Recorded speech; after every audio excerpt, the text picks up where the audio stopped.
Good morning बच्चों। जैसा कि आप लोग जानते हैं कि हम लोग पॉलिटिकल और इकोनॉमिक्स पढ़ रहे थे और इकोनॉमिक्स में सेक्टर्स ऑफ इंडियन इकोनॉमी पढ़ रहे थे। इकोनॉमिक्स पढ़ रहे थे बच्चों, और इकोनॉमिक्स में हम लोग पढ़ रहे थे sectors of Indian economy. Sectors of Indian economy हम लोग डिस्कस कर रहे थे। सेक्टर्स ऑफ इंडियन इकोनॉमी के बारे में पढ़ रहे थे। आज हम लोगों को पढ़ना है बच्चों, इस वीडियो के थ्रू हमें पढ़ना है आज हिस्टोरिकल change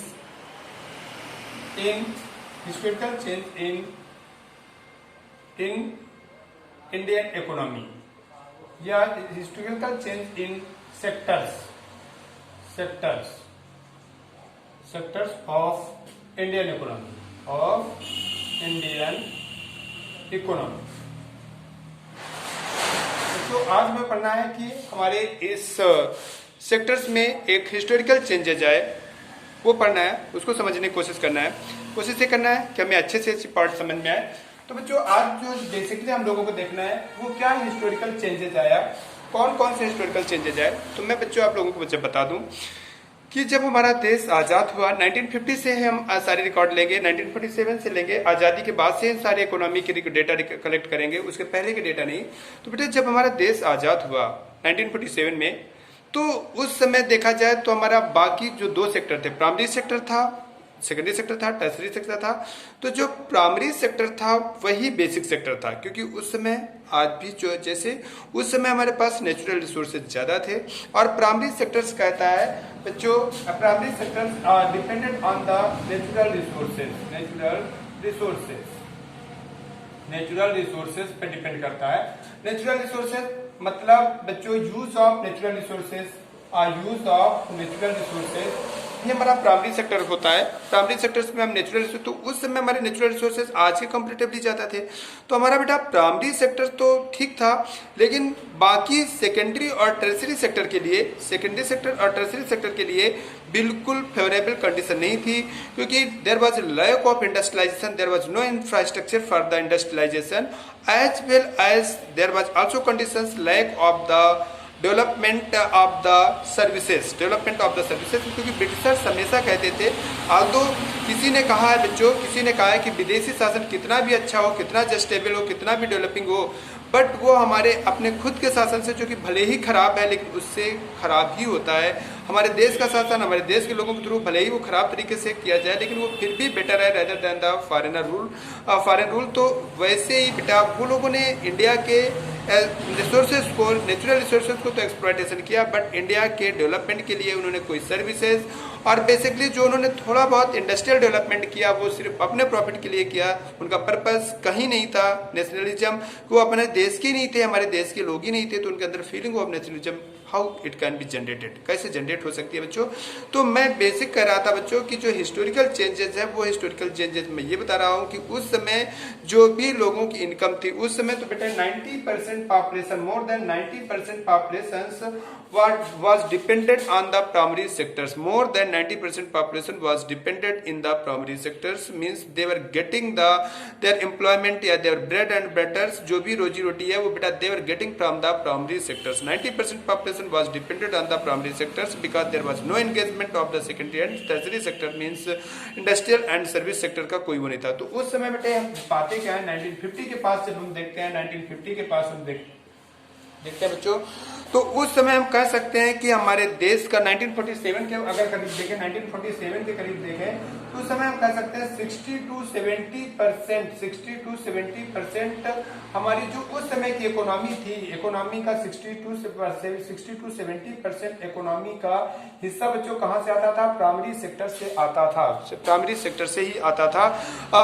जो इनकम का, जो हमारे जीडीपी का, जो हमारा देश उस समय आजाद हुआ उस समय जीडीपी का 60 to 70% पोर्शन हमारे प्राइमरी सेक्टर से आता था। हम 1950 की बात करें, 1950 के टेन्योर की बात करें तो उस समय तक हम देखते हैं बेटा 56 पॉइंट समथिंग परसेंट, अप्रॉक्स 56 साढ़े मतलब 56.5 मान लेते हैं, या 56% टू 57% जो था बच्चों वो हमारा प्राइमरी सेक्टर से ही आ रहा था। At the time of the 1915 we are seeing that most of the income जो थी वो बेटा हमारे जो भी थोड़ी बहुत इनकम थी वो प्राइमरी सेक्टर से ही आ रही थी। 92 50 के करीब we are finding that 50 to 60 approx 60% जो हमारी जीडीपी का जो हिस्सा था that was coming from the primary sectors. लेकिन बच्चों धीरे धीरे करके प्राइमरी सेक्टर्स का कंट्रीब्यूशन कम होता गया।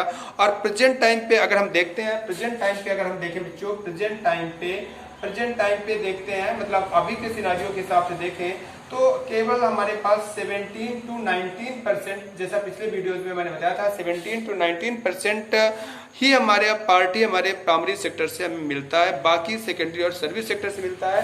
बाकी बच्चों सेकेंडरी सेक्टर से मैंने बताया था, इंडस्ट्रियल सेक्टर से हमें मिलता है 27%, इंडस्ट्रियल सेक्टर से 1947 या 1950 के करीब बच्चों, 1957 या 1950 के करीब जो हमें मिलता था इंडस्ट्रियल सेक्टर से, वो केवल 10 से 15% ही मिलता था, 12 से 15% ही हमें बच्चों मिलता था इससे इंडस्ट्रियल सेक्टर से। इंडस्ट्रियल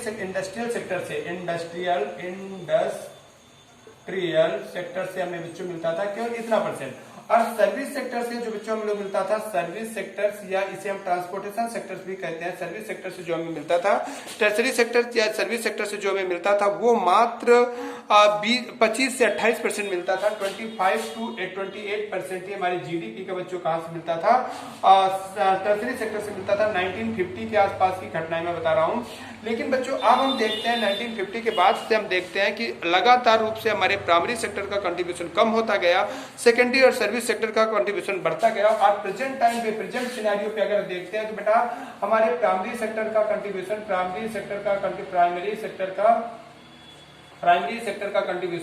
इस समय बच्चों कितना है, 17 से 19%, 17 to 19%।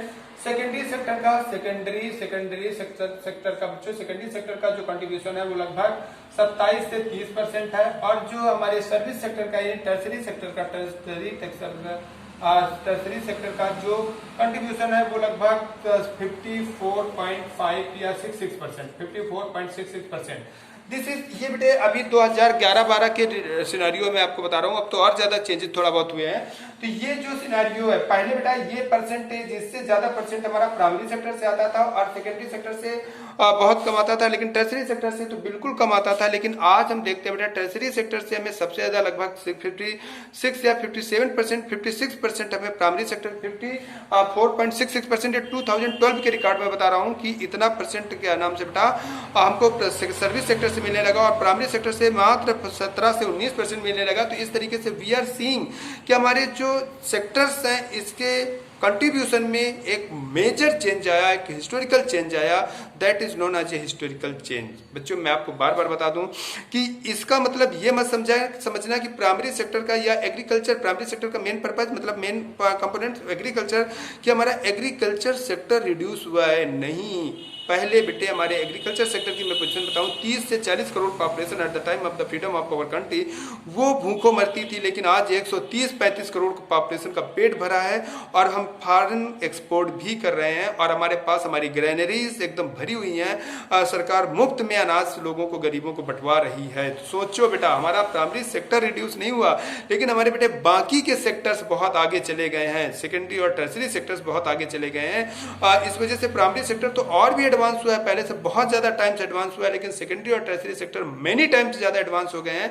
That's why the reason उनका कंट्रीब्यूशन हमारे इकोनॉमी में ज्यादा हो गया है। ठीक है बच्चों, तो ये मैं आप लोगों को शॉर्ट वीडियो बना रहा हूँ एक बड़े वीडियो के साथ, आप लोग इसको देखो। इसके बाद मैं कल का वीडियो जो स्टार्ट करूंगा वो यहीं से स्टार्ट करूंगा, historical changes of the Indian sectors of the economy. Okay बच्चों, ओके, थैंक यू।